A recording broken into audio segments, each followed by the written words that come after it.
क्या आपने कभी किसी फिल्म में देखा है कि एक आदमी घड़ी घुमाता है, सामने वाला उसकी आंखों में देखता है और फिर वह जो कहे वही करने लगता है। इसी वजह से बहुत से लोग हिप्नोसिस से डरते हैं। कुछ लोग सोचते हैं कि इसमें इंसान अपना दिमाग खो देता है। कुछ मानते हैं कि यह जादू है और कुछ को लगता है कि सिर्फ कमज़ोर लोग ही हिप्नोटाइज होते हैं। लेकिन अगर मैं आपसे कहूं कि हिप्नोसिस के बारे में जो बातें सबसे ज़्यादा मशहूर हैं, उनमें से ज़्यादातर गलत हैं। आज हम जानेंगे हिप्नोसिस से जुड़े 7 सबसे बड़े मिथक और इनके पीछे की असली मनोवैज्ञानिक सच्चाई। मिथक 8, हिप्नोसिस में इंसान अपने दिमाग का कंट्रोल खो देता है। यह सबसे आम डर है। लोग पूछते हैं, अगर मैं हिप्नोसिस में गया तो क्या कोई मुझसे कुछ भी करवा सकता है? सच्चाई ये है कि हिप्नोसिस माइंड कंट्रोल नहीं है। यह एक ऐसी अवस्था है जिसमें आपका ध्यान बहुत केंद्रित हो जाता है। आप आवाज़ें सुन सकते हैं, आप सोच सकते हैं, आप निर्णय ले सकते हैं। अगर कोई आपसे ऐसी बात करवाने की कोशिश करे जो आपके नैतिक मूल्यों के खिलाफ हो, तो आपका दिमाग उसे स्वीकार नहीं करेगा। यानी हिप्नोसिस में सहयोग होता है, नियंत्रण छीनना नहीं।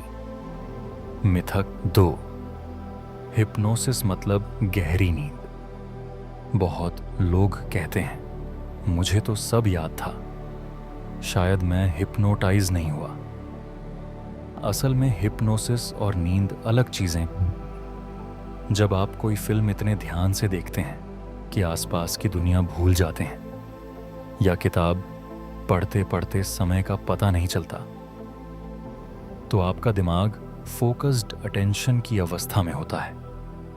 हिप्नोसिस भी कुछ हद तक ऐसी ही अवस्था है। शरीर रिलैक्स हो सकता है, लेकिन दिमाग पूरी तरह बंद नहीं होता। इसलिए सत्र के दौरान सब कुछ याद रहना बिल्कुल सामान्य बात है। मिथक 3, सिर्फ कमजोर दिमाग वाले लोग हिप्नोटाइज होते हैं। यह धारणा लोगों को शर्मिंदा कर देती है, लेकिन मनोविज्ञान इसके उलट बात कहता है। हिप्नोसिस के लिए जरूरी है ध्यान केंद्रित करने की क्षमता, कल्पना शक्ति, निर्देशों को फॉलो करने की इच्छा, मानसिक सहभागिता। जो लोग मानसिक रूप से अधिक केंद्रित होते हैं, वे कई बार बेहतर प्रतिक्रिया देते हैं। यानी हिप्नोसिस कमजोरी का नहीं, ध्यान और सहभागिता का संकेत है। मिथक 4, हिप्नोसिस में फंस सकते हैं। कुछ लोग सच में डरते हैं कि अगर मैं वापस सामान्य अवस्था में नहीं आया तो। अब तक वैज्ञानिक और क्लिनिकल अनुभवों में ऐसा प्रमाण नहीं मिला कि कोई व्यक्ति हिप्नोसिस में स्थायी रूप से फंस गया हो। अगर सत्र बीच में रुक भी जाए तो व्यक्ति या तो आराम की अवस्था में रहेगा या कुछ ही क्षणों में सामान्य जागरूकता में लौट आएगा। ठीक वैसे ही जैसे ध्यान करते समय कभी कभी आप गहराई में चले जाते हैं और फिर स्वाभाविक रूप से वापस आ जाते हैं। मिथक 5, हिप्नोसिस से हर बीमारी तुरंत ठीक हो जाती है। यह मिथक सबसे खतरनाक है। कुछ लोग दावा करते हैं कि एक सत्र में आपकी सारी समस्याएं खत्म हो जाएंगी, लेकिन वास्तविकता कहीं अधिक संतुलित है। क्लिनिकल हिप्नोथेरेपी कुछ स्थितियों में तनाव, चिंता और आदत परिवर्तन में सहायक हो सकती है, लेकिन यह हर मानसिक या शारीरिक बीमारी का जादुई इलाज नहीं है।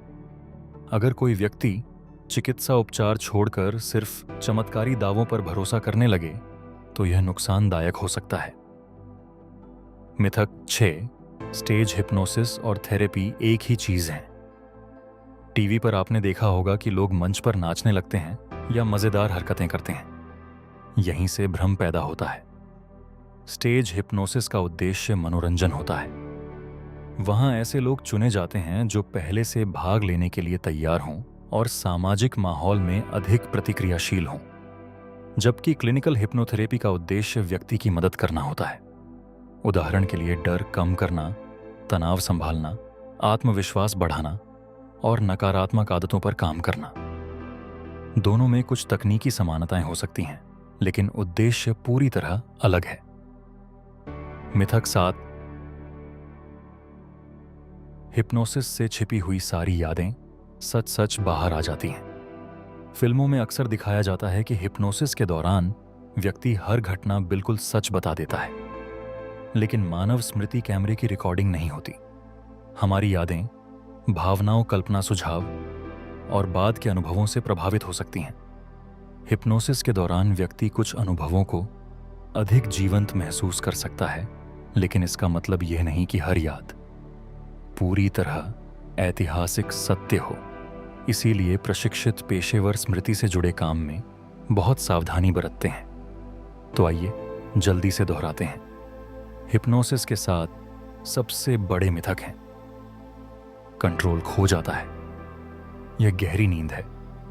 सिर्फ कमजोर लोग हिप्नोटाइज होते हैं। इसमें फंस सकते हैं। यह हर बीमारी का जादुई इलाज है। स्टेज शो और थेरेपी एक ही चीज है। इससे हर छिपी याद पूरी तरह सच बाहर आ जाती है।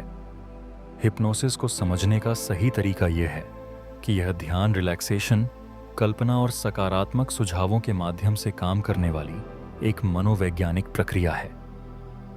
यह न तो जादू है, न तंत्र मंत्र, और न ही किसी के दिमाग पर कब्जा करने की शक्ति।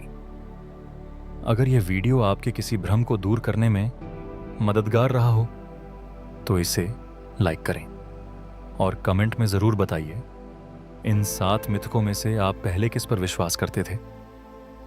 मिलते हैं अगली वीडियो में, जहां हम समझेंगे कि हिप्नोसिस वास्तव में कैसे काम करती है और आपके दिमाग में क्या होता है। धन्यवाद।